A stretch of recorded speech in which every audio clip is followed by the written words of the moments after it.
அடப்பாவி டேய் கைஸ், உண்மையிலே ஒர்க் ஆகுது. ஐயோ உண்மையிலே சொல்றேன், எனக்கு ஜோசியம் மேல நம்பிக்கையே இல்ல. ஆனா இந்த ஒரு விஷயம் பார்த்ததுல இருந்து உண்மையிலே சொல்றேன், நீங்க நம்பலன்னா கமெண்ட்ல பாருங்க. எப்படிதான் கமெண்ட் வச்சிருப்பானுங்க, கமெண்ட் பாருங்க, கமெண்ட் பார்த்துட்டு வாங்க.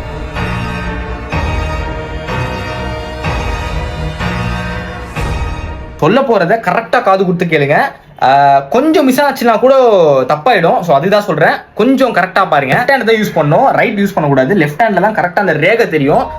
ரேகை மட்டும் பார்த்து வச்சுக்கோங்க. நம்ம கையில 3 ரேகை இருக்கும். 1 2 3ன்னு சொல்லிட்டு 3 ரேகை இருக்கும். கீழ இருந்து பார்த்தா மேல 3வது ரேகை 1 2 3, அதாவது கீழ இருந்து 1 2 3ன்ற மாதிரி 3 ரேகை. கரெக்டா சொல்லணும்னா மேல இருந்து பார்க்கும்போது ஃபர்ஸ்ட் ரேகை, கீழ இருந்து போகும்போது 3வது ரேகை. தயவு செய்து இப்பவே செக் பண்ணி பாருங்க. அந்த 3வது ரேகையில இருக்க கடைசி பார்ட் மட்டும் மேல தூக்கிடுது. அதாவது மேல பார்த்த மாதிரி இருந்துச்சுன்னா அப்படியே கை தூக்கி அப்படி நெத்தில வச்சுக்கோங்க.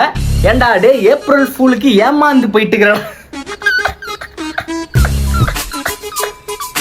கோழி ஏமாந்துக்கிறான். ஏமாண்டான் இவன். கோழி அங்க பாரு,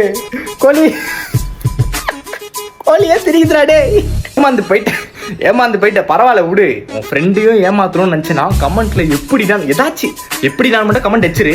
அதுக்கப்புறம் அப்படியே அவன் உண்மையிலேயே வந்து கமெண்ட்டை பார்த்து நம்பிடணும். அந்த மாதிரி கமெண்ட் நம்ம பசங்களுக்கு தெரியாதா? விடு, கமெண்ட்டை சதற விடு. அதே மாதிரி ஏப்ரல் ஃபுல் அன்னைக்கு ஏமாத்தணும்னு நினைச்ச உன் ஃப்ரெண்டுக்கு இந்த வீடியோ அனுப்பிச்சு விடு. லெஃப்ட்ல ஃபாலோ. ஏப்ரல் ஃபுல் தான் ஏமாந்துட்டேன், இதையாச்சும் ஏமாத்தாம ஃபாலோ. பை.